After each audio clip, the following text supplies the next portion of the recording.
నమస్కారం. Big debate ప్రత్యేక చర్చ కార్యక్రమానికి స్వాగతం. దేశంలో అనేక రాష్ట్రాల్లో ఎస్ఐఆర్ జరుగుతున్నది. తెలంగాణలో జూన్ 25 నుంచి ఎస్ఐఆర్ ప్రక్రియ స్పెషల్ ఇంటెన్సివ్ రివిజన్ మొదలవుతుంటున్నారు. మొదలు కాకముందే భారీగా దీని మీద విమర్శలు ప్రతి విమర్శలు వస్తూ ఉన్నాయి. ఏం జరగబోతుంది, అనేక నియమాల ప్రతిబంధకాలు ఉన్నాయి. ఈ అంశం మీద వాళ్ళు బిగ్ డిబేట్లో చెప్పడం. చర్చలో మనతో పాటు ప్రభాకర్ రెడ్డి గారు రిటైర్డ్ ఐఏఎస్ అధికారి, గతంలో అనేక ఎన్నికల్లో ఆర్ఓగా పనిచేసిన అనుభవం ఉన్న వ్యక్తి. అలాగే డాక్టర్ చరణ్ కౌశిక్ యాదవ్ గారు కాంగ్రెస్ పార్టీ సీనియర్ నాయకులు ఇక్కడ మనతో స్టూడియోలో ఉన్నారు. అలాగే ఎండల లక్ష్మణ్ గారు బీజేపీ పార్టీ సీనియర్ నాయకులు, మాజీ శాసనసభ్యులు వారు. అలాగే బాలరాజు గారు బీఆర్ఎస్ పార్టీ నాయకులు కూడా మనతో ఉన్నారు. ముందుగా ప్రభాకర్ రెడ్డి గారు నమస్కారం. సార్, మీరు చూసే ఉంటారు, నిన్న సిఇఓ గారు చాలా సుదీర్ఘంగా అన్ని వివరాలు చెప్పారు. కీలకం 87 ముందు పుట్టుంటే ఒకలాగా, 87 నుంచి 2004 మధ్యలో పుట్టుంటే ఒకలాగా, 2004 తర్వాత పుట్టుంటే ఒకలాగా. ప్రధానంగా సార్, మనం హైదరాబాద్ నగరమే తీసుకుంటే ఈ నగరం గత 20-30 ఏళ్ళుగానే భారీగా పెరిగింది. 2002 నుంచి ఇప్పటికి దాదాపు 21-22 సంవత్సరాలు అయిపోయింది. చాలామంది 87 ముందు పుట్టిన వాళ్ళైనా ఉద్యోగాలు రీత్యా ఇక్కడికి వచ్చి ఉంటారు. బహుశా 2002 సరికంటే ముందు వాళ్ళ ఓటు ఊర్లలో ఉండి ఉంటుంది. ఇప్పుడు హైదరాబాద్లో స్థిరపడుతున్నారు. నాతో మళ్ళీ చాలామంది, మేమందరం లేట్ 90s లేదంటే ఎర్లీ 2000 హైదరాబాద్లో వచ్చి స్థిరపడ్డాడు. ఇలాంటి వాళ్ళకి ఏం జరగబోతుంది? వాళ్ళ ఓటు ఇక్కడ ఉండదు. వాళ్ళు చెప్పేది 2002 కంటే ముందు ఓటర్ లిస్టులో ఉండుంటే ఏమక్కర్లా. పోనీ వచ్చేటప్పుడు 2002 ఓటర్ లిస్ట్ పట్టుకొస్తారా? మన దగ్గరికి పట్టుకురారంట. మన కాగితాలు ఇస్తారు, కాగితాలు నింపి ఇవ్వాలి. ఇచ్చిన తర్వాత వాళ్ళు వెరిఫై చేస్తారు. అందులో ఆధార్ పోనీ చెల్లుతుందంటే ఆధార్కి ప్రత్యేకంగా రాశారు వాళ్ళు ఇచ్చిన మార్గదర్శకాల్లో. కొత్తగా ఎన్నికల సంఘం ఆధార్కి సంబంధించి పెట్టిన నిబంధనలు వర్తిస్తాయి అంటే ఆధార్ చెల్లుద్దో లేదో నాకైతే అర్థం కాలేదు చదివిన తర్వాత. బర్త్ సర్టిఫికేట్ కావాలి, 87 తర్వాత పుట్టుంటే తల్లిదండ్రుల బర్త్ సర్టిఫికేట్లు కావాలి. ఏంటి సార్ ఇది అసలు? అంటే ఓటర్ లిస్టు, నేను చిన్నప్పటి నుంచి విన్న పదం ఒకటే, ఎవరైనా ఓటర్ లిస్టులో చేర్చాలంటే he should be a normal resident of that particular ఇదని చెప్తారు. ఏం చెప్తారు? ఇప్పుడు యాక్చువల్గా ఓటర్ లిస్టులో భారత్ మన రాజ్యాంగం ప్రకారము ఇక్కడ పుట్టి ఇక్కడ పౌరుడుగా ఉన్న అందరికీ 18 ఏళ్ళు దాటిన తర్వాత ఓటు హక్కు వస్తుంది. ఓటు హక్కు రావాలంటే ఓటర్ లిస్టులో పేరు ఉండాలి. ఓటర్ లిస్టులో పేరు ఎవరు రికార్డ్ చేస్తారంటే లోకల్గా ఉన్నటువంటి కన్సర్న్ ఎలక్టరల్ అథారిటీ తహసీల్దారు వాళ్ళు చేస్తారనమాట. ఒకసారి చేసిన తర్వాత అది కంటిన్యూ అవుతూ వస్తుంది. ప్రతిసారి ప్రింట్ చేస్తారు.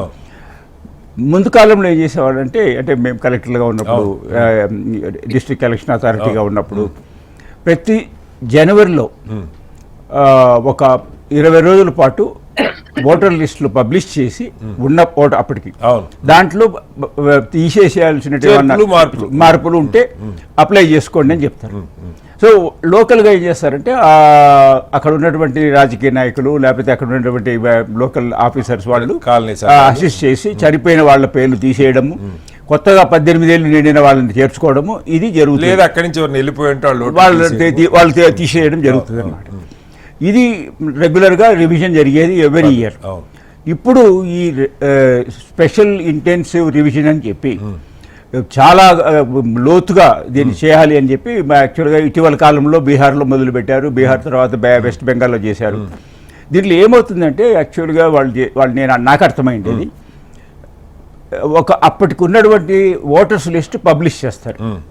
పబ్లిష్ చేయడమే కాకుండా ప్రతి ఓటర్కి ఎవరెవరు ఒక్కొక్క బూత్లో, ఉదాహరణకి నాకు తెలిసి upper limit is 1200, lower limit లేదు.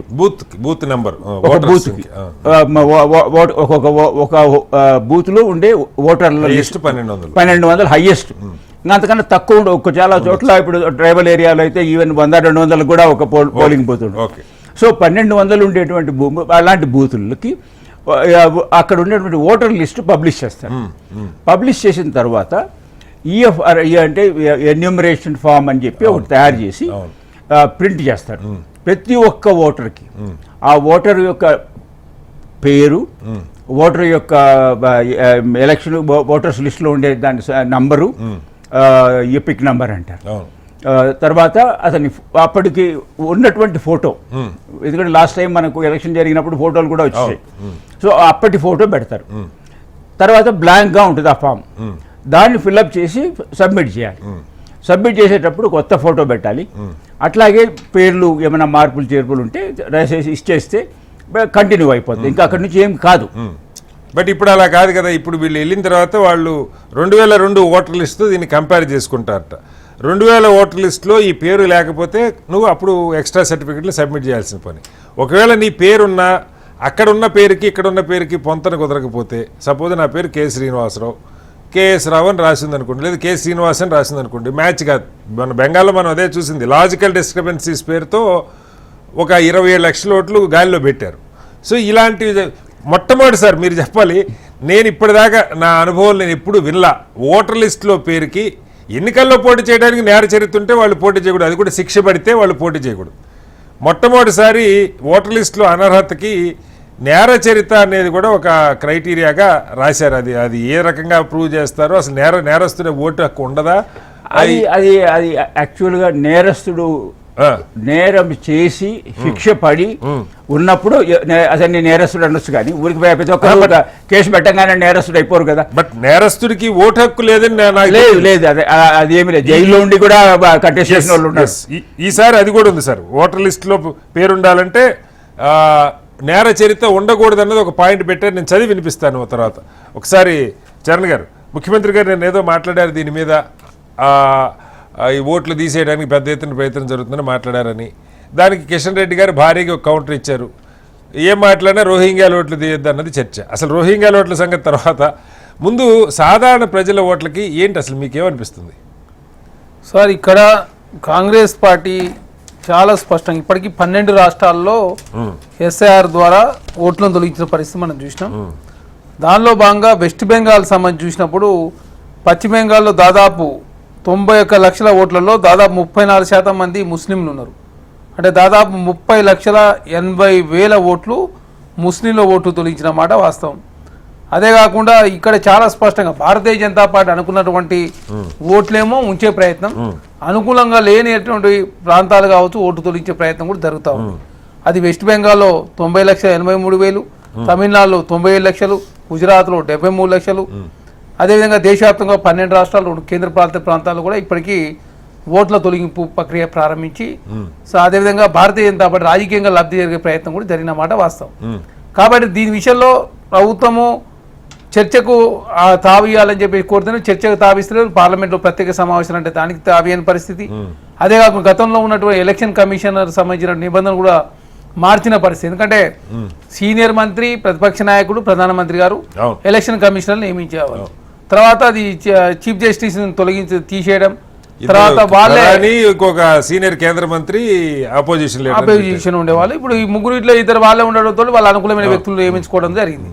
అదే కాకుండా ఇప్పుడు మనడోడు మనం చూసింది ఏంటంటే CBI, income tax, ED Bharatiya Janata party వాడుకుందంటే ఇప్పుడు ఎలక్షన్ కమిషన్ కూడా చూడైంది. ఈ ఎస్ఐఆర్ పేరు మీద పెద్ద ఎత్తున ఓటు తొలగించే ప్రయత్నం కూడా జరుగుతూ ఉంది. ఇప్పుడు వాళ్ళు అనేది ఏంటంటే, ఇప్పుడు కిషన్ రెడ్డి గారు నిన్న మాట్లాడింది, అందరూ ప్రభుత్వ ఉద్యోగులే ఉంటారు కదా, ఎన్యూమరేటర్స్ అంతా ఇంటింటికి వాళ్ళు రాయటం అయితే ప్రొసీజర్ అంతా చాలా బ్రహ్మాండంగా రాశారు. 3 సార్లు తిరుగుతారు ఇంటింటికని. 3 సార్లు తిరిగినా 30 సార్లు తిరిగినా సబ్మిట్ చేయాల్సిన ఫారంలో నీకు ఆధార్కి రెస్ట్రిక్షన్స్ ఉన్నాయి. చదువు లేనివాడికి ఓటు ఉంటుందో లేదో తెలియని పరిస్థితి. ఆధార్కి వాళ్ళు నియమించిన కొన్ని గైడ్లైన్స్ ఉంటాయి అంటూ ఉన్నారు. ఏంటంటే అసలు మీరు రాష్ట్ర ప్రభుత్వ ఉద్యోగులే, నిజంగా కూడా మాట్లాడితే రాష్ట్ర ప్రభుత్వ ఉద్యోగులే కదా చేసేది, ఎందుకు ఈ తప్పిదాలు జరుగుతున్నాయి? ఎక్కడ ఫైనల్గా ఇప్పుడు వెస్ట్ బెంగాల్ ఉంది. వెస్ట్ బెంగాల్ నిన్నదాకా మమతానే అధికారంలో ఉంది.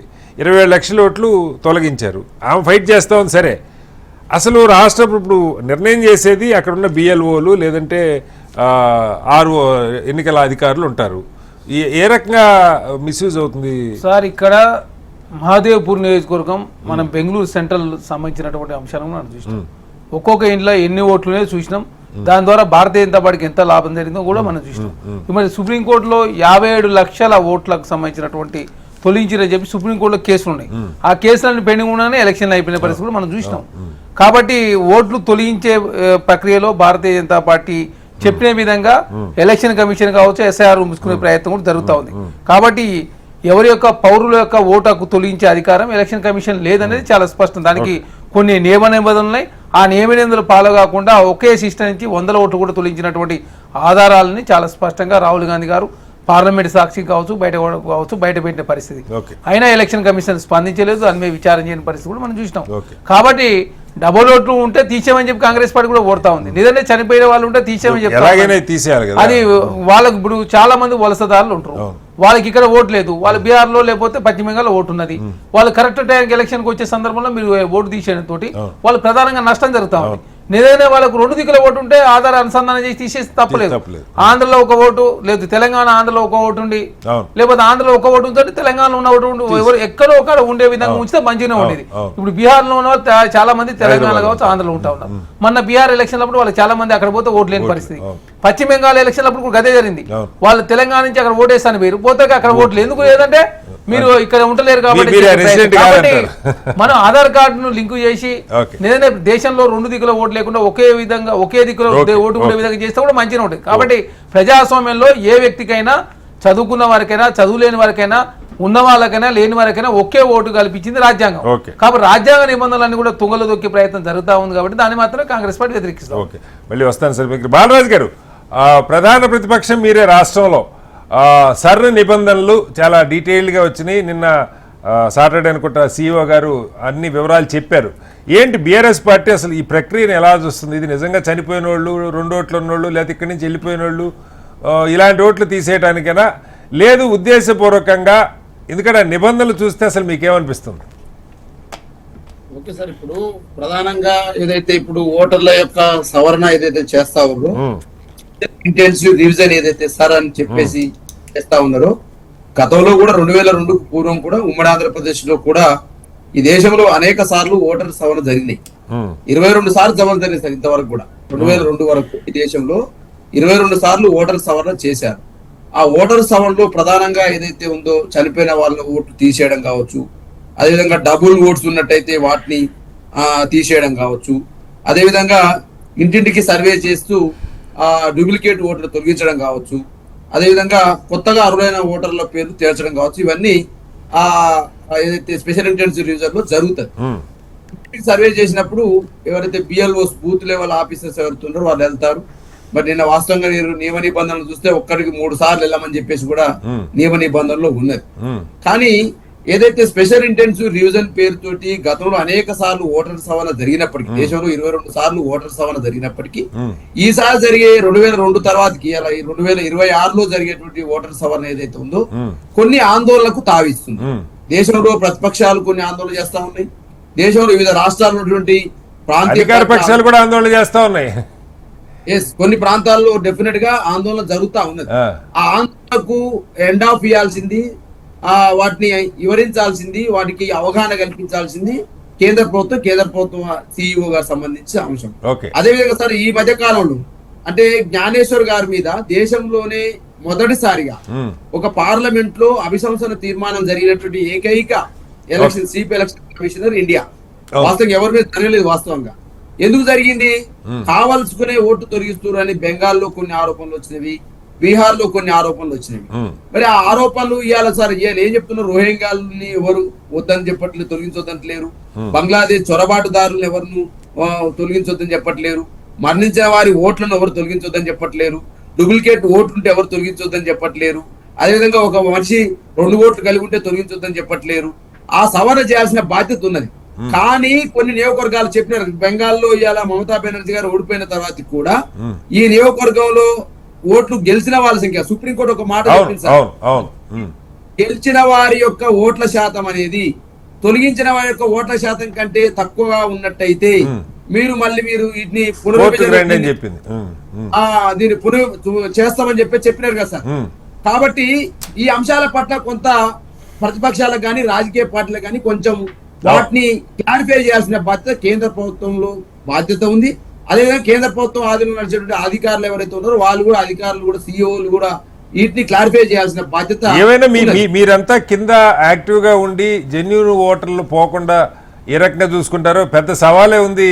బాలరాజు గారు మళ్ళీ వస్తారు మీ దగ్గరికి. ఒకసారి ఎండల్ గారు, మీరు ఈ నిబంధనలు నిజంగా సార్ ఆశ్చర్యంగా ఉన్నాయి సార్. 87 ముందు పుట్టుంటే నీ బర్త్ సర్టిఫికేట్ ఒకటి సరిపోద్ది. 87 2004 మధ్యలో పుట్టుంటే నీ బర్త్ సర్టిఫికెట్, నీ తల్లిదండ్రుల బర్త్ సర్టిఫికేట్ కూడా కావాలి. అసలు ఎవరికి బర్త్ సర్టిఫికేట్లు పాత రోజుల్లో హాస్పిటల్లో ఇచ్చేవాళ్ళు లేదో తెలియదు. 10th క్లాస్ సర్టిఫికేట్ చదువుకున్నవాడికైతే 10th క్లాస్ సర్టిఫికేట్ ఉండేది. ఆ తర్వాత బర్త్ సర్టిఫికేట్ ఏదో మున్సిపాలిటీలోనో పంచాయతీలోనో నమోదు చేసుకుంటే నమోదు అవుతుంది, హాస్పిటల్లో ఎంట్రీ అయి ఉంటుంది. విచిత్రంగా ఆధారు పెద్ద ఎత్తున పోరాటం చేసి సుప్రీంకోర్టుకి వెళ్తే ఆధార్ని కన్సిడర్ చేయాల్సిందే అని చెప్పింది. బట్ ఇవాళ తెలంగాణకి సంబంధించిన నిబంధనలో చూస్తే కామన్ మ్యాన్ దగ్గర ఉండేది అది ఒక్కటే అని చెప్పి సుప్రీంకోర్టు కూడా గుర్తించింది. ఇవాళ సిఇఓ గారు రిలీజ్ చేసినటువంటి సపోర్టింగ్ డాక్యుమెంట్స్ ఏంటంటే ఆధార్ అని మెన్షన్ చేస్తూనే ఆధార్ కార్డుకి సంబంధించి ఎన్నికల సంఘం జారీ చేసిన లేటెస్ట్ గైడ్ లైన్స్ వర్తిస్తాయి అని పెట్టారు. ఏం గైడ్ లైన్స్ నాకు అర్థం కాదు. ఆధార్ కార్డు అన్నది unique identity card government of India issue చేస్తుంది. మళ్ళీ ఆధార్కి గైడ్ లైన్స్ ఏంటి అంటే కొన్ని ఆధార్లు చెల్లితే కొన్ని ఆధార్లు చెల్లవా, ఎలా అర్థం చేసుకోవాలి లక్ష్మణ్ గారు? అంటే మీరు ఒక రాజకీయ విమర్శ అనుకోండి ఎవరన్నా కానీ, మీరు చాలా రాష్ట్రాల్లో వీళ్ళు పాకిస్తాన్ వాళ్ళు, బంగ్లాదేశ్ వాళ్ళు, లేదు విదేశస్తులను చొరబాటుదారులు, లేదు రోహింగ్యాలు, గుజ్బేటియాలు పేర్లు పెట్టి తీశారు, ఓట్లు తీశారు, సంతోషం. సార్ కాసేపు వాళ్ళని చొరబాటుదారులు అనుకుందాం. బీహార్ ఎన్నిక జరిగి ఇప్పటికి సంవత్సరం అవుతుంది. వాళ్ళని బయటికి పంపించారా? లేదు. వాళ్ళు విదేశస్తులా? నాకు తెలియదు. ఎందుకంటే విదేశస్తులు అయితే ఈ దేశంలో ఇల్లీగల్గా ఉండకూడదు.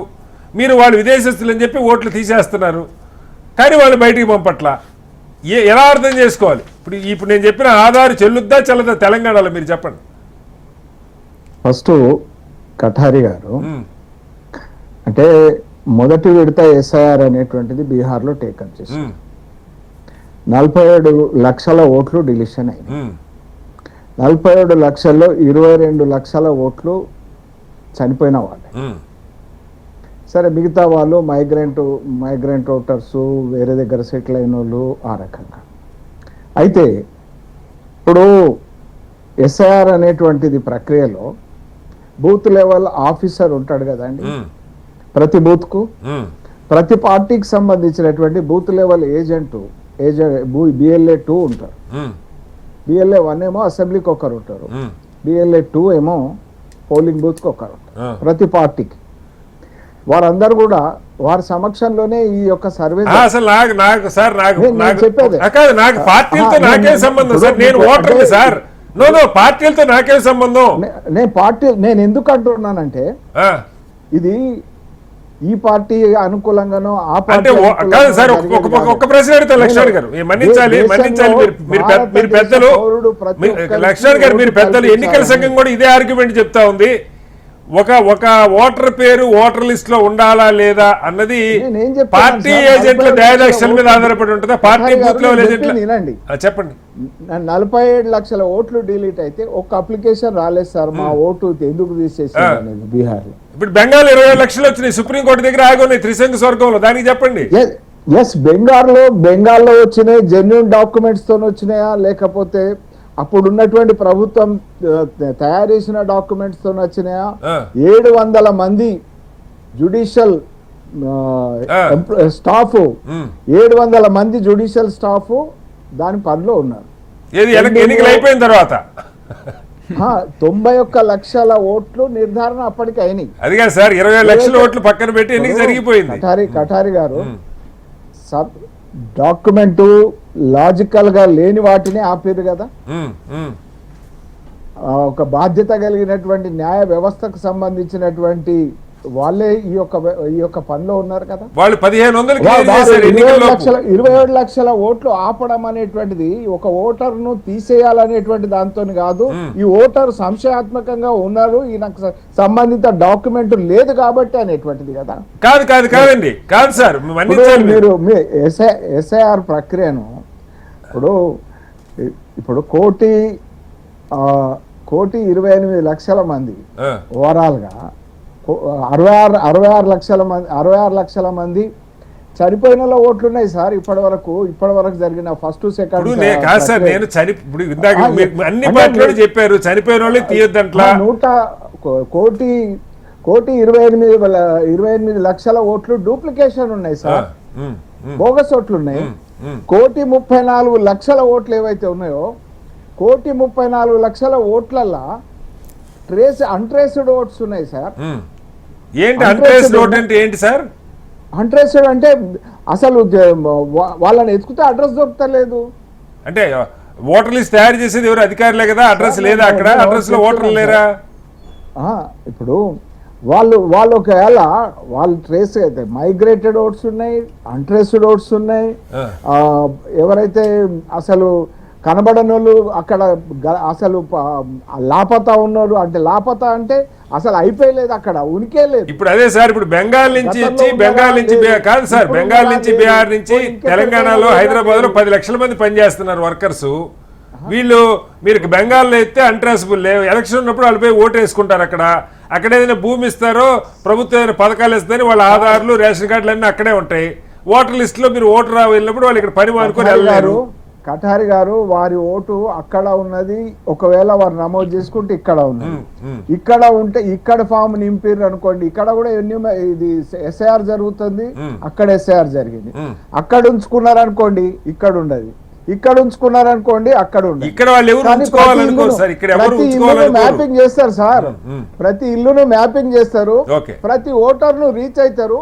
ఒక్కసారి కాదు 3 సార్లు రీచ్ అవుతారు. అక్కడ ఉన్నటువంటి పొలిటికల్ పార్టీల ఏజెంట్లు కానీ, అక్కడ ఉన్నటువంటి బాధ్యులైనటువంటి సమాజంలో బాధ్యులైనటువంటి వాళ్ళు కానీ వాళ్ళు ఇచ్చేటువంటి సమాచారాన్ని పరిగణలోకి తీసుకుంటారు. ఇప్పుడు ఒక్క విదేశీ ఓటర్కు ఒక్కరికి కూడా ఓటు ఉండొద్దు, ఒక దేశీ మన భారత పౌరుడు ఒక్కరికి కూడా ఓటు లేకుండా ఉండదు. నేనంటుంది అదే సార్. లక్ష్మణ్ గారు, మీరు ఇందాక చెప్పారు 47 లక్షల ఓట్లు బీహార్ లో తీసాము, వాళ్ళు సరిపోయిన వాళ్ళు కాదు, వాళ్ళలో ఒక్కడు కూడా అప్లై చేసుకోలేదని చెప్పారంటే వాళ్ళంతా విదేశస్తులని మీ ఉద్దేశం అనుకుందాం. కాదు 47 లక్షల్లో 22 లక్షలు ఓకే మృతుల ఓట్లు ఉన్నాయి. ఓకే తీశారు, 20 లక్షలు దొంగ ఓట్లు, మైగ్రేటెడ్ ఓట్స్ ఉన్నారు. వాళ్ళు ఎప్పుడో అక్కడికి వెళ్ళిపోయినరు వేరే దగ్గర. ఇంతకుముందు ఎస్ఐఆర్ ఎప్పుడు జరిగింది సార్? 2024 మధ్యలో జరిగింది. 20 ఏళ్ళ నుంచి వాళ్ళు వేరే దగ్గర పోయినరు, వేరే దగ్గర సెటిల్ అయినరు, వాళ్ళు అక్కడనే ఓటర్ అయినరు. ఇక్కడ ఉన్నది ఒక్కరు కూడా అప్లై చేసుకోలేదు. మీరు అప్లై చేసుకున్న దగ్గర అప్లై చేసుకున్నారా, చేయలేదంటారు. బెంగాల్లో అప్లై చేశారు సార్, 27 లక్షల మంది కోర్టు కూడా వెళ్ళారంటేనేమో అది అధికారులు చూస్తున్నారు అంటారు. ఏం చెప్పాలి? బెంగాల్లో ఎవరు చూస్తున్నారండి? జుడిషియరీకి సంబంధించినటువంటి 700 మంది జుడిషియరీ వ్యవస్థకు సంబంధించిన వాళ్ళు చూస్తున్నారు. 8 మంది జడ్జిలను 16 గంటల పాటు నిలదీసి నిర్బంధిస్తే కనీసం ఆ రాష్ట్ర డీజీపీ కూడా రెస్పాండ్ కానటువంటి పరిస్థితి. మరి ఓట్లు తీసేస్తే ఏం చేస్తారు సార్? లక్ష్మణ్ గారు, మీరే తెలంగాణలో లాస్ట్ టైం అటువంటి దగ్గర ఓటర్ ఐడి కార్డు క్రియేట్ చేస్తారు వాళ్ళు, అక్కడ ఆధార్ కార్డు క్రియేట్ చేస్తారు, రేషన్ కార్డు క్రియేట్. మరి దేన్ని నమ్మాలి సార్? ఇప్పుడు ఆధార్ కాదు sir, Aadhaar government of India issue చేసేది. విచారణ జరుగుతున్న సార్, లోతుగా విచారణ. సరే ఇప్పుడు నాకు చెప్పండి, తెలంగాణకి సంబంధించి ఇప్పుడు ఇచ్చినటువంటి సపోర్టింగ్ డాక్యుమెంట్స్ ఏం కావాలన్న దానిలో ఆధార్ మెన్షన్ చేశారు. ఆధార్ని మెన్షన్ చేస్తూనే పక్కన నేను ఇందాక కూడా చదివాను, ఆధార్కు సంబంధించి ఎన్నికల సంఘం జారీ చేసిన లేటెస్ట్ నిబంధనలు వర్తిస్తాయి అన్నారు. అంటే ఏంటి? ఆధార్కి సంబంధించి నిబంధనలు ఏముంటాయి? ఆధార్ ఉందా లేదా నాకు తెలిసి ఒకటే పాయింట్, ఆధార్కి నిబంధనలు ఏంటి? ఆధార్ తో పాటు ఇప్పుడు ఎన్నికల సంఘం స్పష్టంగా చెప్పింది, మీకైనా అదే చెప్పింది, మాకైనా అదే చెప్పింది, సామాన్యుడికైనా అదే చెప్పింది, ఇతరత్ర అధిక మేధావులకైనా అదే చెప్పింది. ఏం చెప్పారు వాళ్ళు? చెప్పిన దాంట్లో ఆధార్తో పాటు ఆధార్కు ఇంకొక 11 డాక్యుమెంట్లు కూడా మెన్షన్ చేశారు కదండి. అదే సార్, ఈ 12లో ఏదైనా సబ్మిట్ చేయొచ్చు అన్నారు. నా దగ్గర ఆధార్ ఒకటే ఉంది, నేను చదువుకోలేదు, నాకు ఇల్లు లేదు, ఆస్తి లేదు, నా దగ్గర ఆధార్ ఉంది, ఆధార్ చల్లదా? ఇప్పుడు 2002లో ఓటర్ల బేస్ రోల్లో ఓటర్ల జాబితాలో వాళ్ళ తండ్రి పేరు ఉన్నదనుకోండి, వాళ్ళ తల్లి పేరు ఉన్నదనుకోండి, వాళ్ళు ఇప్పుడు ఇందాక రిటైర్డ్ కలెక్టర్ గారు చెప్పారు కదండి, ఎప్పుడు కూడా ప్రతి జనవరిలో జరుగుతుంది ఓటర్ల ఎన్రోల్మెంట్ జరుగుతుంది.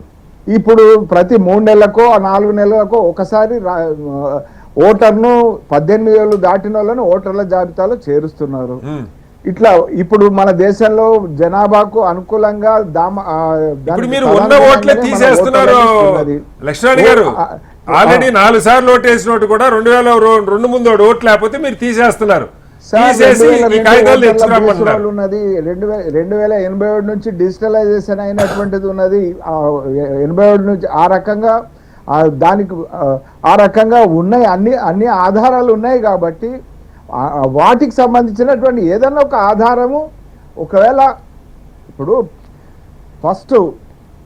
ఇప్పుడు ఆల్రెడీ ఓటర్ల లిస్టులో ఉన్నటువంటి వాళ్ళకి మ్యాపింగ్ అనేటువంటి జరిగింది. ఆల్రెడీ తెలంగాణలో మ్యాపింగ్ జరిగింది.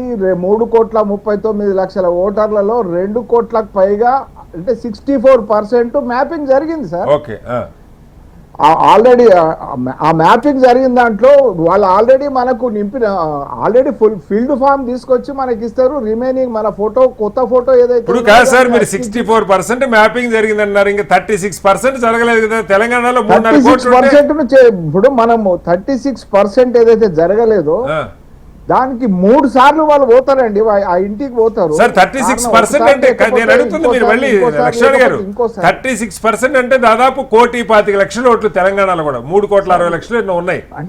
అంటే మిగతా వాళ్ళు ఏదైనా కారణంతో అందుబాటులో లేకపోవచ్చు, లేకపోతే గతంలో ఓటర్ల లిస్టులో లేకపోవచ్చు, లేకపోతే ఇక్కడ నుంచి ఇంకో దగ్గరికి మైగ్రేట్ కావచ్చు, లేకపోతే ఇక్కడ పెళ్ళి అక్కడ ఉండొచ్చు, ఇక్కడ నుంచి పెళ్ళై అక్కడ ఉండొచ్చు, అప్పటి వరకు ఓటు నమోదు కాకపోవచ్చు.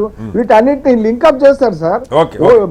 ఇప్పుడు మా పిల్లలు ఉన్నారనుకోండి, వాళ్ళని హైదరాబాద్ లో ఇచ్చినాం అనుకోండి, హైదరాబాద్ లో ఇస్తే వాళ్ళకు నా లింక్ తోనే మీ పిల్లల్నే చెప్పండి, మీ పిల్లల్నే చెప్పండి. మీ పిల్లలు సపోజ్ మీ ఓటు నిజామాబాద్ లో ఉందనుకుందాం, లేదు మీ నియోజకవర్గంలో ఉంది, మీ పిల్లలు హైదరాబాద్ లో సెటిల్ అయ్యారు, మీ వాళ్ళకి ఇక్కడ 2002 కంటే ముందు వాళ్ళు సర్లో ఉండరు, ఎందుకంటే అంత వయసు ఉండదు కాబట్టి. మీ ఓటు ఇక్కడ ఉండదు, మీ ఓటు మీ ఊర్లో ఉంటుంది. పిల్లలకి ఇక్కడ వాళ్ళు 2087 తర్వాత పుట్టారు కాబట్టి మీ తండ్రి ఓటు చూపించు అంటారు. ఎట్లా ఉంటుంది వాళ్ళ ఓటు ఇక్కడ? మీ ఓటు ఇక్కడ ఉండదు కదా. నా ఓటు ఆధారంగా వాళ్ళకి చేస్తారండి. నా ఓటు ఆధారంగా నా ఎపిక్ కార్డు ఆధారంగా కానీ, నా డాక్యుమెంట్ ఆధారంగా కానీ, ఎనీ డాక్యుమెంట్ ఆధారంగా కానీ ఇచ్చేస్తారు. రైట్ సార్, మళ్ళీ వస్తాను సార్ మీ దగ్గరికి ఒకసారి. సార్ ప్రభాకర్ రెడ్డి గారు, మామూలుగా మీ అనుభవం మీరు చెప్పండి. నేను అంతకు ముందు విన్నది 10 ఏళ్లకు ఒకసారి మదర్ రోల్ అని ఒకటి తయారు చేస్తారు, ఓటర్ లిస్ట్ అని. మామూలుగా ఇంటింటికి వచ్చి ఓట్లు రాసుకొని వెళ్తారు, ఇంట్లో ఎవరెవరు ఉన్నారని. పెద్దగా గతంలో ఈ ప్రూఫ్లు కూడా అడిగేవాళ్ళు, ఉండదు, ప్రూఫ్ ఏం లేదు. నార్మల్ రెసిడెంట్ ఆ ఇంట్లో ఉన్నారంటే అంతే అయిపోయాయి. ఇప్పుడు ఒక 100 రకాలు ఇవి ఇచ్చారు. ఎక్కువ మంది దగ్గర ఉండేది ఆధారు. ప్రభుత్వాలు ఆధారు కూడా వాళ్ళు ఆప్షనల్ అని పెట్టారు కాబట్టి ఇప్పుడు ఆధార్ పెట్టి ఫామ్ ఎన్రోల్మెంట్ వాళ్ళు ఇచ్చిన కాపీ ఉంటుంది చూసారా, దాన్ని ఫిల్ చేస్తే 2 కాపీ ఏమంటారనమాట. ఒకటి ఇచ్చి అది ఇచ్చినట్లు అక్నాలెడ్జ్మెంట్ మన దగ్గర ఉండే దాని మీద రాయిచి పెట్టు. అదే సార్, నాకు అర్థమైంది ఏంటంటే వాళ్ళు ఇచ్చిన దానిలో ఎన్రోల్మెంట్ ఫామ్లు ఇచ్చి ఫిల్ చేసుకొని తీసుకొని వెళ్తారు. అప్పుడు ఏ డాక్యుమెంట్స్ సబ్మిట్ చేయక్కర్లేదు. వాళ్ళు వెళ్ళిన తర్వాత వాళ్ళు మ్యాప్ చేసుకుంటారు. వాళ్ళు వెళ్ళిన తర్వాత ప్రొవిజనల్ లిస్ట్ మళ్ళీ డ్రాఫ్ట్ లిస్ట్ తయారు చేస్తారు. అప్పుడు మన పేరు లేకపోతే అప్పుడు మన దగ్గర అక్నాలెడ్జ్మెంట్ ఇచ్చినట్టు అంటే మన పేర్లు లేవంటే 2002 సార్లో మన పేర్లు లేకపోతే ఇందులో రావు గ్యారంటీగా. 2002లో ఉన్నయే కంటిన్యూ అవుతాయి. 24 ఏళ్ల క్రితం. అవును. కాబట్టి మళ్ళా చాలా 4 ఎలక్షన్ జరిగినాయి. 2004లో జరిగింది, 2009లో జరిగినాయి. ఎక్కడో చోట ఎంటర్ అయ్యి ఉండాలి. అయినా చెల్లవు సార్, అదే చెప్తుంది. 2002 కంటే ముందు ఉంటేనే కొత్త తర్వాత ఓటర్ లిస్ట్లో ఉంటుంది. ఆ తర్వాత ఎన్రోల్ అయిన వాటికి మీకు ఓటర్ లిస్ట్లో ఉండాలంటే మీరు డాక్యుమెంట్ సబ్మిట్ చేయాలి. అంతవరకు బాగానే ఉంది రూలు. కొత్తగా ఆ సబ్మిట్ చేసే వాటిలో ఆధార్కి సంబంధించి 100 రకాల మెలికలు పెట్టారు. లేదు ఆధార్ 87 తర్వాత పుడితే బర్త్ సర్టిఫికేట్ అడుగుతున్నారు. 2004 తర్వాత నీ తల్లిదండ్రుల బర్త్ సర్టిఫికేట్ కూడా కావాలి. ఎక్కడి నుంచి వస్తాయి నాకు ఇవన్నీ అర్థం కాదు. సర్టిఫికేట్లు ఇప్పుడు పెట్టే అవకాశం లేదు. నేనేమంటానంటే ఇప్పుడు వాళ్ళు లాస్ట్ ఎలక్షన్లు అప్పుడు ప్రింట్ అయినటువంటి ఓటర్ లిస్ట్ ఉంది సరే, దాని బేసిస్ పైన ఇప్పుడు ఎలక్టెడ్ ఎన్రోల్మెంట్ ఫారం ప్రింట్ చేసి ఇస్తారు మనకి.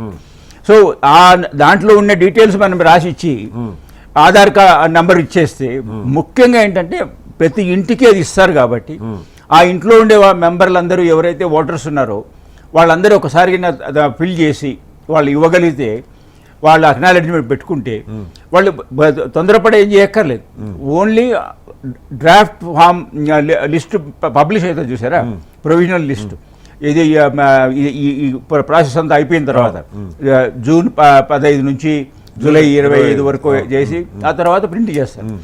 అప్పుడు మనది పేరు లేకపోతే అప్పుడు క్వశ్చన్ చేయడానికి మనం సిద్ధపడి ఏదైనా చేయాలి, లేకపోతే పేరు ఉన్నట్టే లెక్క, అది చేయాలి. రెండోది, ఈ పేరు లేకపోతే మన దగ్గర ఫామ్ 6 అని ఉంటుంది, ఏది కొత్తగా ఫ్రెష్ అది అన్నా చేసుకోవాలి పేరు లేకపోతే.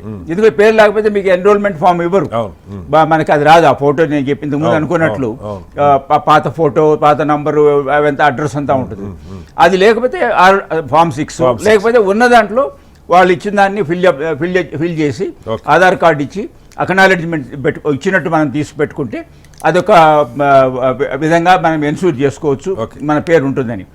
ఇంకా వీలైతే లోకల్గా ఈ ఏజెంట్స్ కూడా ఎవరైనా ఉంటారు, వాళ్ళని కూడా ఇన్వాల్వ్ చేసుకుంటే, అంటే పార్టీ వాళ్ళు ఓటేస్తామన్నో లేదో తర్వాత విషయం, వాళ్ళకి ఆథరైజ్డ్ వాళ్ళకి, ఎందుకంటే ఎలక్షన్ కమిషన్ చెప్తోంది మీరు అసిస్ట్ చేయండి. కొన్ని చోట్ల అసలు ఇబ్బంది లేదు సార్, పార్టీల ఏజెంట్లు సహకరిస్తారు, కాలనీ సంఘాలు సహకరిస్తాయి, ఎవరున్నారు ఎవరు లేదో వాళ్ళకి సమాచారం ఉంటుంది, చెప్తారు. ఓటర్లు నేను ప్రాబ్లం ఉన్న దగ్గర కాదు, ఇప్పుడు మనం చూస్తున్నాం చాలా చోట్ల ఈ ఓట్లు నాయి కాదనుకున్న దగ్గర ఈ వంకలన్నీ. ఇప్పుడు అసలు ఎన్నికల సంఘం విదేశస్తురా స్వదేశస్తురా, ఇప్పుడు నేను విదేశస్తున్నా, నా దగ్గర పాస్పోర్ట్ లేదనుకోండి, నేను విదేశస్తున్నా, ఎవరు నిర్ణయం చేయాలి నేను విదేశస్తున్నా కాదని? పాస్పోర్ట్ అందరి దగ్గర కాదు సార్. ఇప్పుడు ఎన్నికల సంఘం నువ్వు ఈ దేశస్తుడు కాదంటది, నేను ఈ దేశ పౌరుడనే నిరూపించుకోగలిగిన ఒకే ఒక్క ఆధారం passport issued by government of India. నా దగ్గర పాస్పోర్ట్ లేదనుకోండి, నన్ను విదేశస్తుడంటే అసలు అది నేను విదేశస్తుడా స్వదేశస్తుడా నిర్ణయించాల్సింది ఎన్నికల సంఘమా హోంశాఖ? అసలు passport is not a valued document for the election. మీరు ఓటర్ కావాలి అంటే పాస్పోర్ట్ ఉండక్కర్లేదు. దేశంలో 10% కూడా పాస్పోర్ట్ ఉంటాయని నేను అనుకోను. 90% ఎవరు పాస్పోర్ట్ తీసుకోరు. ఏదో విదేశాలకు పోయేదానికి ఏదైనా అవసరాలు ఉంటేనో, టూర్లకు లేకపోతే ఉద్యోగాలకు పోయే వాళ్ళు తీసుకుంటారు, కానీ అందరికీ అవసరం ఉండదు. కాబట్టి passport is not document required. కానీ ఇప్పుడు వాళ్ళు లిస్టులో పేరున్నప్పుడు మనం ఆధార్ కార్డు పెట్టి ఎందుకు ఇది వ్యాలిడ్ కాదు అనేది మనం క్వశ్చన్ చేయొచ్చు. ఎందుకంటే ఆధార్ కార్డు ఇష్యూ చేసింది గవర్నమెంట్ ఆఫ్ ఇండియా. మీరు కలెక్టర్గా చెప్పండి, మాజీ కలెక్టర్గా, ఆధార్ అని మెన్షన్ చేస్తున్న ఎన్నికల సంఘం నియమ నిబంధనలో ఆధార్కి సంబంధించి ఎన్నికల సంఘం ఇచ్చిన గైడ్ లైన్స్ వర్తిస్తాయి అంటే ఏంటి? ఆధార్ ఉందా లేదా ఒకటే, కానీ ఆధార్కి సంబంధించి ఇంకా గైడ్ లైన్స్ ఏముంటాయి అంటే దేర్ ఇస్ వన్ ఒక ఇష్యూ వచ్చింది ఇక్కడ. ఆధార్ పెట్టి ప్యూరిఫై చేయండి అని ఒక టైంలో కోర్టుకు పోయినా చెప్పింది కదా, కోర్టే చెప్పింది కదా. ఒకసారి ఆధార్కి దానికి లింక్ చేస్తే డూప్లికేషన్ ఉండదు, దాంట్లో డేట్ ఆఫ్ బర్త్ ఉంటుంది, దాంట్లో రెసిడెన్స్ ఉంటుంది, ఆల్ డీటెయిల్స్ ఉంటాయి. అది ముందు ఒక యూనిక్ నెంబర్ ఉంటుంది కాబట్టి ఈజీగా డూప్లికేషన్ ఎలిమినేట్ అయిపోతాయి వేరే చోట కూడా. కాబట్టి అది ఆధార్ కార్డునే పర్మనెంట్ అది కంపల్సరీ చేసి ఇంకా వేరే ఏమీ అక్కర్లేదని అంటే ఒక పని అయిపోతుంది. మరి అది చేయకుండా ఇప్పుడు రివర్స్ లో చేస్తున్నారు. అది చూడాల్సిన విషయం. ఓకే చరణ్ గారు, ఇక్కడ మీరు మొన్న బెంగాల్లో చూశారు, కాంగ్రెస్ పార్టీ అభ్యర్థి, కాంగ్రెస్ పార్టీ ఒక నియోజకవర్గ అభ్యర్థి ఓటు ఆ తొలగించిన 27 లక్షల్లో ఉంది. ఆయన సుప్రీంకోర్టుకి వెళ్ళి, బాబు నా ఓటు తొలగించారు, నాకు పార్టీ క్యాండిడేట్, నేను జెన్యూన్ ఓటర్ అని మొత్తం సుప్రీంకోర్టుకి వెళ్తే సుప్రీంకోర్టు ప్రయారిటీ మీద ఇతనికి ఓటు హక్కు కల్పించండి అని చెప్తే వెరిఫై చేసి ఆన్ ప్రయారిటీ బేసిస్ చూడండి అంటే నామినేషన్ల టైం ఇవ్వకపోవడానికి 2 గంటల ముందు ఆయన్ని ఓటర్గా గుర్తించారు. అప్పుడు నామినేషన్ వేశాడు, 8,000 ఓట్ల మెజార్టీతో గెలిచాడు వెస్ట్ బెంగాల్లో కాంగ్రెస్ క్యాండిడేట్గా. ఇలా ఉన్నప్పుడు ఏంటి అసలు మీరు ఇప్పుడు ప్రభుత్వాలు ఓటర్లకి ఓటు వేసుకునే అవకాశం కల్పిస్తాయా, లేదు వాళ్ళ మీద మీరు మీ మీద వాళ్ళు పెట్టి ఓట్లు భారీగా పోతాయా? సార్ ఇది ఎస్ఐఆర్ అనేది ఈరోజు తీసుకొచ్చింది కాదు, 1966 నుంచి కూడా ఎన్నికల ముందు కావచ్చు, ఉప ఎన్నికలు వచ్చినప్పుడు కావచ్చు, ఓట్ల సవరణ, ఓట్ల తొలగింపు, యాడ్ డిలీషన్ జరిగేది. మరి ఆనాడు లేనిది ఈ రోజు పెద్ద ఎత్తున చర్చ జరుగుతుంది. అదే కదా, అదే చర్చ జరుగుతూ ఉంది. ఎందుకంటే మొదటగా బీహార్లో 5 నుంచి 6% ఓట్లు తొలగించారు, 47 లక్షల ఓట్లు. దాంతో భారతీయ జనతా పార్టీ లబ్ధి జరిగిందనేది చాలా స్పష్టంగా అక్కడ చాలా మంది ఆధారాలతో కూడిన సమాచారం కూడా సమర్పించినా కూడా ఎలక్షన్ కమిషన్ స్పందించింది. ఇప్పటికి 13 లక్షల కేసులు పెండింగ్ ఉన్నాయి. ఇప్పుడు ఎంతమంది కోర్టుకు పోతారు మీరు చెప్పండి? ఒక తన అభ్యర్థి పోటీ చేస్తా ఉన్నారు కాబట్టి తను కోర్టుకు పోయింది. కోర్టుకు పోని కేసులేని, పట్టించుకోని వాళ్ళ కేసులేని, తర్వాత వలస కార్మికులకు సంబంధించి వాళ్ళు బతుకు తెరువు కోసం వలస పోతారు. ఎలక్షన్ల సందర్భంగా వారు ఊరికి వస్తారు, ఊరికి వచ్చి ఓటు లేకపోతే వారు కాముగా తర్వాత వాళ్ళ పని వాళ్ళు చేసుకుని పోయే క్రమం కూడా మనం చూసినాం. కాబట్టి ప్రజాస్వామ్యంలో ప్రజాస్వామ్యబద్ధంగా ఎలక్షన్లు జరగకుండా మీకు లబ్ధి జరగని ఓట్లను తొలగించే ప్రయత్నం భారతీయ జనతా పార్టీ చేస్తుంది కాబట్టి దాన్ని కాంగ్రెస్ పార్టీ వ్యతిరేకిస్తుంది. ప్రధానంగా ఇక్కడ దళితులు కావచ్చు, ముస్లిమ్స్ కావచ్చు, క్రిస్టియన్లు కావచ్చు, వాళ్ళను విదేశస్తులనే పేరు మీద ముద్రేసే ప్రయత్నంలో భాగంగా వాళ్ళ ఓట్లు తొలగించే ప్రయత్నం జరుగుతుంది. నేను ఒకటి అడుగుతున్నా, నా ప్రశ్న ఏంటంటే వస్తాను లక్ష్మణ్ గారు ఇస్తాను ఒక్క సెకండ్ మన్నించాలి. ఇప్పుడు ఇక్కడ ఉండేది బిఎల్ఓసే కదా, ఇప్పుడు కిషన్ రెడ్డి గారు అన్న ఏమన్నా ఇప్పుడు ఈ కసరత్తు అంతా చేసేది రాష్ట్ర ప్రభుత్వ ఉద్యోగులే కదా, బూత్ లెవెల్ ఆఫీసర్ కానీ నెక్స్ట్ లెవెల్లో ఉండే ఆఫీసర్స్ కానీ లేదా ఎన్నికల వీళ్ళంతా మళ్ళా కేంద్ర ఎన్నికల సంఘం చెప్పినట్టు వీటిని మారుస్తున్నారా, లేదు కింద వీళ్ళు ఒకటి రాసి పంపిస్తే పైన మార్చేస్తున్నారా, ఏం జరుగుతుంది sir? BLOs only field visit మాత్రమే చేస్తారు. మిగతా కార్యక్రమం అంతా కూడా మొత్తం వెబ్సైట్ కావచ్చు, సర్వర్ కావచ్చు, ఎవ్రీథింగ్ కేంద్ర ఎన్నికల కమిషన్ పరిధిలో ఉంటుంది. కాబట్టి వాళ్ళకు అనుకూలమైనటువంటి ఓట్లను మ్యాపింగ్ చేసి తొలగిస్తారనే అనుకూలమైన ఓట్లు ఉంచి అనుకూలంగా లేని ఓట్లను తొలగించే ప్రయత్నం జరుగుతుందని చెప్పేసి చాలా సందర్భాల్లో చాలా ఆధారాలతో కూడిన సమాచారాన్ని సమర్పిస్తే ఎలక్షన్ కమిషన్ స్పందిస్తలేదు. ఎలక్షన్ కమిషన్ కు మాకు సిబ్బంది లేదని చెప్తారు, కానీ ఓటు మరి పోతున్నాయి, ఎవరు తప్పు ఉందంటే ఎక్కడో చెప్పని పరిస్థితి. కోర్టులకు కూడా ఈ కోర్టులలో చూస్తాను 13 లక్షలకు సంబంధించిన కేసులు ఉన్నాయి. ఆ కేసులు ఎప్పుడు పరిష్కారం కావాలా? మరి 13 లక్షల మంది అయితే ఓట్లు అయిన వాళ్ళు ఉన్నట్టే కదా. అటు మనం ఇన్ని రాష్ట్రాల్లో 13, బెంగాల్ 27 లక్షలకు సంబంధించిన కేసులు అది సుప్రీంకోర్టు దాకా పోయినా కూడా సుప్రీంకోర్టు మందలు ఇచ్చిన లాస్ట్ కు ఫలితం తేలని పరిస్థితి మనం చూసినాం. లాస్ట్ బీహార్ లో కావచ్చు, పశ్చిమ బెంగాల్లో భారతీయ జనతా అధికారకు వచ్చిన పరిస్థితి మనం చూసినాం. మరి ఇప్పటికి ఏ విదేశీలను తేల్చిరా? సరే ఇన్ని ఓటు తీసేసారు, మరి వాళ్ళు విదేశీయులను తెలిసిన అది తేలని సెంటిమెంట్ కు వాడుకుంటారు. ఇంతమంది విదేశస్తులు అని చెప్పింది మీరేనే, తర్వాత రోహింగ్యాలు వచ్చినాయని చెప్పింది మీరేనే. మరి రోహింగ్యాలు ఏమైనా చర్యలు తీసుకు అది కూడా శూన్యం. చర్యలు తీసుకున్న శూన్యం. ఎలక్షన్ అయిపోయిన తర్వాత మీరు అధికారులకు వచ్చి కూర్చుంటున్నారు. దాని ద్వారా దేశంలో కావచ్చు, రాష్ట్రంలో కావచ్చు రకరకాల భయాందోళనకు గురవుతా ఉన్నాయి. కాబట్టి కేంద్ర ప్రభుత్వం స్పందిస్తలేదు, ఎలక్షన్ కమిషన్ ఏమో మౌనం వహిస్తూ ఉంది. ఆ కోర్టుల కేసులేమో చాలా కేసులు కాబట్టి కోర్టులలో కూడా ఆ పరిష్కారం కాకుండా అపరిష్కృతంగా చాలా సమస్యలు ఉన్న పరిస్థితి మనం చూస్తాం. కాబట్టి భారతీయ జనతా పార్టీ ఏది చేసినా కూడా రాజకీయానికి ఉపయోగించుకునే ప్రయత్నంలో ఎస్ఐఆర్ను ఉపయోగించుకునే ప్రయత్నం జరుగుతూ ఉంది. కాబట్టి కాంగ్రెస్ పార్టీ కావచ్చు, ప్రతిపక్షాలు గగ్గోలు పెట్టినా కూడా దాన్ని దాటవేసే ప్రయత్నంలో భారతీయ జనతా పార్టీ ముందుకు పోతారు. బాలరాజు గారు ఏంటి ఇప్పుడు ఇందాక లక్ష్మణ్ గారు కూడా అన్నారు, సరే బూత్ లెవెల్ ఏజెంట్లు బలంగా ఉంటే బూత్ లెవెల్ ఏజెంట్లు కనిపెట్టుకొని చూసుకోవాలి, అయ్యా ఇక్కడ ఉన్నారా లేదని. బూత్ లెవెల్ ఏజెంట్లు ఒకవేళ కర్మగా లేక ఇక్కడ ఒక పార్టీకి అనుకూలమైన బీఆర్ఎస్కి అనుకూలమైన ఏజెంట్లే ఉంటారనుకుందాం. బీఆర్ఎస్కి వేయని ఓట్లు అనుకుంటే తీసేస్తే ఊరుకోవాలా? ఓటర్ గతి పార్టీ ఏజెంట్ల మీద ఆధారపడాలా? పార్టీలు బహుశా దీని మీద అఖిలపక్షం పెడతారో రాజకీయ పార్టీలతో పెట్టారో నాకు తెలీదు. సిఇఓ గారు అయితే నిన్న ఒక స్పష్టమైన ప్రకటన ఇచ్చారు. నాకు అందులో కొంచెం సందేహాత్మకంగా ఉన్నది ఆధార్కి సంబంధించేమో ఎన్నికల సంఘం ఇచ్చినటువంటి నియమ నిబంధనలు వర్తిస్తాయి. ఆధార్కి సంబంధించి అంటే ఆధార్ చెల్లుద్దనా చెల్లదనా, కొన్ని ఆధారాలు చెల్లితే కొన్ని చెల్లవు, నాకు అర్థం కాల. రెండోది ఇంకొక పాయింట్, విచిత్రమైన పాయింట్, నేను ఎప్పుడు వినలా ఇప్పటిదాకా రాజకీయాల్లో. కోర్టుల్లో కేసులు ప్రూవ్ అయ్యి 6 ఏళ్ల కంటే ఎక్కువ శిక్ష పడితే వాళ్ళు పోటీ చేయడానికి అర్హులు కాదు, అది నాకు తెలుసు. కానీ ఇక్కడ కోర్టుల్లో విచారణ ఉన్నా ఏం జరుగుతున్నా నేరాల్లో కోర్టు తీర్పులతో ఎన్నికల హక్కు కోల్పోయిన వాళ్ళకి చట్టపరంగా ఓటు వేసే హక్కు కూడా తొలగిస్తారని ఇది ఉంది. ఇది ఏ లెక్కలో పెట్టారో నాకు అర్థం కావట్లా.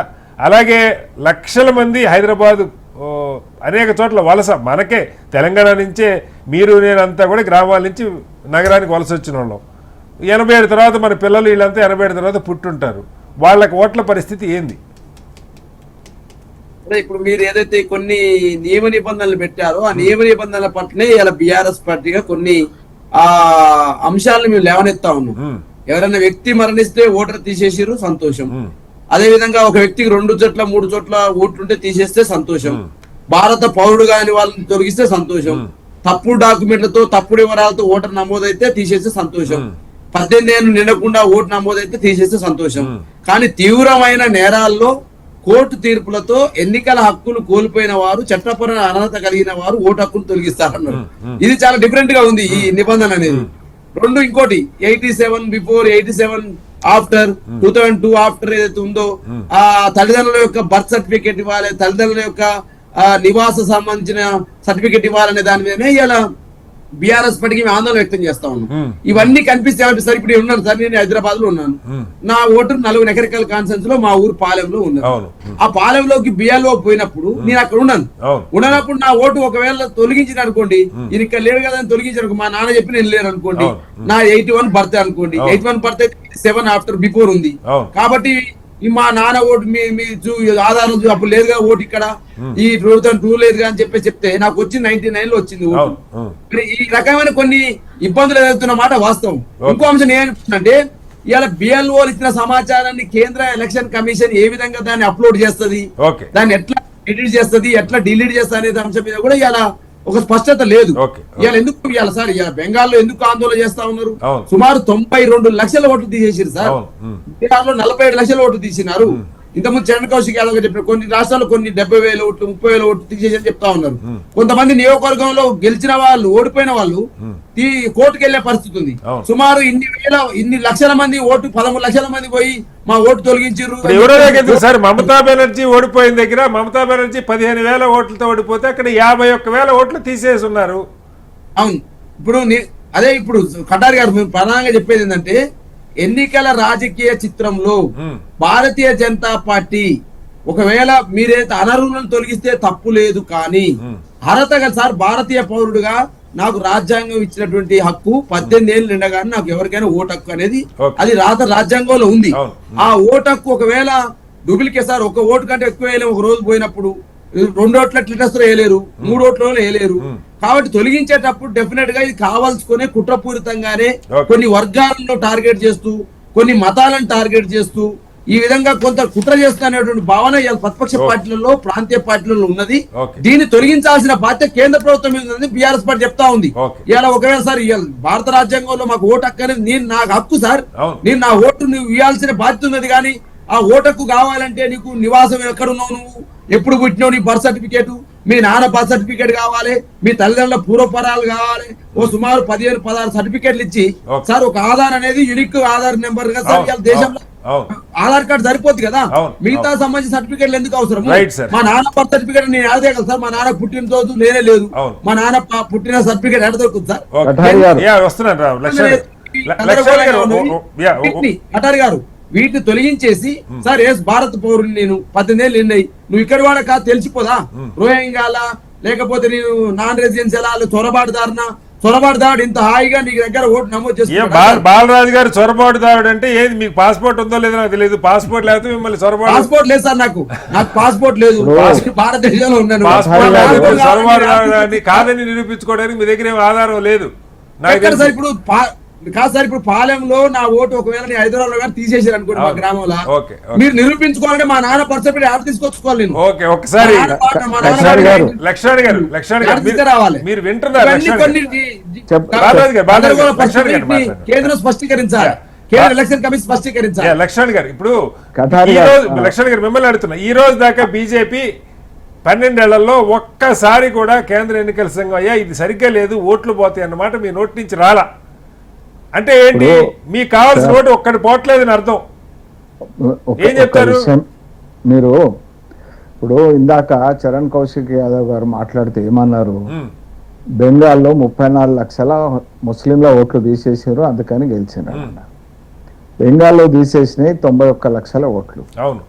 91 లక్షల్లో 60 నేను చెప్తాను, ఆగండి, డౌట్ అయితే క్లియర్ చేయాలి కదా. 63% హిందువుల ఓట్లు పోయినాయి, 34% ముస్లింల ఓట్లు, అదర్ 3% అదర్ రిలీజియన్స్ కి సంబంధించిన వాళ్ళ ఓట్లు.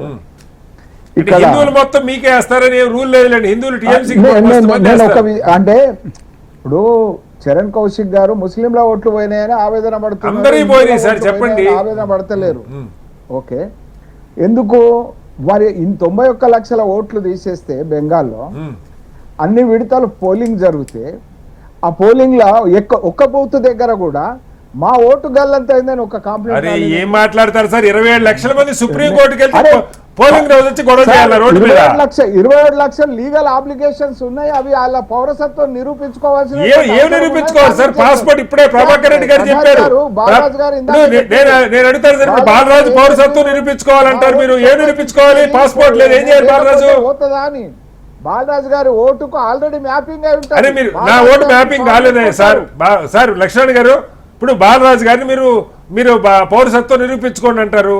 పాస్పోర్ట్ తప్పితే ఏది పౌరసత్వానికి ఆధారం కాదు. 90 నుంచి ఉన్నది 2002 ఓటర్ల లిస్టులు ఉన్నది. ఆయన ఓటు ఆయన ఇంకెవరికన్నా వాళ్ళ పిల్లలకు ఓటో లేకపోతే వాళ్ళ సంబంధికులకు ఓటు ఆయన ద్వారా ఇంకా యాడ్ అవుతుంది కానీ ఆయన ఓటు పోదు. ఇప్పుడు కర్మగారి వాళ్ళ ఆయన ఓటు లేదనుకోండి. లేదు సార్, ఆయన 90 నుంచి ఓటు ఉన్నది, 2002 ఓటు ఉన్నది. ఇప్పుడు వాళ్ళ నాన్నగారికి ఓటు లేదనుకుందాం సార్, కాసేపు ఆయన రాయించుకోలేదు. ఆయనకు ఓటు ఉన్నది కదా, ఆయన ఓటు ఉన్నది. ఆయన రికార్డులలో ఎస్ఎస్సి ఇది ఎక్కడ కూడా సార్, నేను మళ్ళీ మిమ్మల్ని ఒక ప్రశ్న అడుగుతున్నా. బర్త్ అండ్ డెత్స్ రికార్డ్ అయి ఉంటాయి. లక్ష్మణ్ గారు మిమ్మల్ని ఒక ప్రశ్న అడుగుతున్నా. మీరు ఇంత లొల్లి చేస్తున్న దానికి లక్ష్మణ్ గారు, భారతీయ జనతా పార్టీ ఇంత లొల్లి చేస్తున్న దానికి ఒకటే కారణం, మాట్లాడితే విదేశస్తులు అంటున్నారు. బీహార్ లో జరిగి 1 year అయింది, ఒక్కటి బయటికి పంపించారా? సార్ కఠారి గారు, Indrajit Gupta communist leader home minister గా ఉన్నప్పుడు పార్లమెంట్ లో 1 కోటి మంది విదేశీయులు ఉన్నారని పార్లమెంట్ లో చెప్పిండు హోమ్ మినిస్టర్ గా. ఎన్నేళ్ల క్రితం? 96లో 1990. అమిత్ షా గారు హోంమంత్రి 10 ఏళ్ళు అవుతుంది, మరి బయటికి పంపించవచ్చు కదా. వినండి కిరణ్, ఆ తర్వాత S K Sinha Assam lieutenant governor 1998 లో చెప్పిండు 1,20,00,000 మంది విదేశస్తులు. నేను అడుగుతున్న దానికి మీరు ఆన్సర్ చెప్పండి సార్. ఉన్నారు ఎందుకు బయటికి పంపరు? 2016లో కిరణ్ రిజిజు పార్లమెంట్ లో చెప్పిండు 2 కోట్ల వరకు విదేశీయులు ఈ దేశంలో ఇల్లీగల్ గా ఉన్నారు. 2,000 మందిని బయటికి పంపారు మీ హయాంలో, చెప్పండి. మీరు అసలు సిటిజన్స్ అమెండ్మెంట్ యాక్ట్ కే ఆందోళన చేస్తారు. ఏ ప్రాతిపదికన 2 కోట్ల మంది ఉన్నారు వీళ్ళంతా చెప్పారు సార్? రాజ్యాంగం మారుస్తారని దేశంలో ఓటర్ల సంఖ్య ఎంత? 92 కోట్ల ఉన్నారు. ఈ సూడోసెక్యులర్లు రాజ్యాంగం మారుస్తారన్నారు కదా సార్. ఇంకోటి కఠారి గారు, ఇలా పిసిసి ఇలా కాంగ్రెస్ సెక్యులర్ ఓట్లు తీస్తే అంటే నాకు ఒకటి చెప్పండి, సెక్యులర్ ఓట్ అంటే ఏంది సార్? ఇక్కడ సార్ సెక్యులర్ ఓట్ల కాంగ్రెస్ బీజేపీ గొడవ కాదు లక్ష్మణ్ గారు. నా ప్రశ్న 2 కోట్ల మంది విదేశస్తులు చెప్పండి సార్. నేను అడుగుతున్నా సార్ మీకు దండం పెట్టి అడుగుతున్నా లక్ష్మణ్ గారు, ఒక మాట. లక్ష్మణ్ గారు 12 ఏళ్లుగా దేశంలో మీరే అధికారంలో ఉన్నారు. మీరు ప్రతి రాష్ట్రంలో విదేశస్తులు చొరబడ్డారు, ఎన్నికల్లో ప్రచారం ఊదరగొడుతున్నారు. వీళ్ళ పోలింగ్ బూత్ లెవెల్ ఏజెంట్స్ ఆ బూత్ లో తిరుగుతారు కదా సార్, వాళ్ళు ఇల్లు తెలుసు కదా సార్. ఏ ఒక్క ఓటు మిస్ అయితే వీళ్ళు యాడ్ చేయరా సార్? ఏం చేస్తారు? ఎవరు యాడ్ చేస్తారు? రాష్ట్రంలోనే కదా సార్ ఇప్పుడు ఎస్ఐఆర్ జరుగుతుంది. కర్ణాటక ఇప్పుడు ఆధార్ కేంద్ర ప్రభుత్వం ఇచ్చిన ఆధార్ మీరు ఆధార్ చెల్లదంటారు, ఏం చేయాలి సార్? అంటే రాష్ట్ర అంటే ఆధారాలు లేవా సార్, లేకపోతే ఓటర్లు కాదా సార్? ఇప్పటి వరకు ఓటర్లను చేర్చకుండా ఉన్నారు సార్. డెత్స్ డిలీషన్ చేయకుంటే 66 లక్షల మంది దేశంలో ఇప్పటి వరకు 2 ఫేజ్లలో జరిగిందంటే 66 లక్షల మంది చనిపోయిన మొత్తంగా లక్ష్మణ్ గారు ఓట్లని అన్యాయంగా తొలగించే పని అయితే జరగకూడదు. దేశ పౌరులా కాదన్నది నిర్ణయం చేయాల్సింది కేంద్ర హోంశాఖ తప్ప ఎన్నికల సంఘం కాదు. ఆధార్కి సంబంధించి కూడా నియమ నిబంధనలు అంటే ఏంటో అర్థం కానటువంటి పరిస్థితుంది. తెలంగాణలో అటు రాష్ట్రంలో అధికారులు ఉన్న పార్టీతో పాటు ప్రతిపక్ష పార్టీలని బీజేపీతో సహా ఓటర్ల జాబితా నుంచి అర్హులు తొలగిపోకుండా కాపు కాసుకొని చూసుకోవాల్సిన పరిస్థితి. ఎందుకు ఈ పరిస్థితి తలెత్తుందో మనకు అర్థం కావట్లేదు. లోతుగా పార్టీల కార్యకర్తలు, ప్రజా సంఘాలు, అలాగే కాలనీ సంక్షేమ సంఘాలు వాళ్ళ కాలనీలో ఉన్న ఓటర్ల ప్రతి ఓటు ఓటర్ లిస్టులో ఉండేలాగా చూసుకోవాలి. దానికోసం నిరంతరం ఒక నిఘా పెట్టి ఉంచాలని అయితే కోరుకుందాం. చర్చలో పాల్గొన్న ప్రభాకర్ రెడ్డి గారికి, అలాగే చరణ్ కౌశిక్ యాదవ్ గారికి, బాలరాజు గారికి, ఎందా లక్ష్మణ్ గారికి ధన్యవాదాలు. ఇది వాళ్ళ బిగ్ డిబేట్. మరోస్తే మళ్ళీ కలుద్దాం.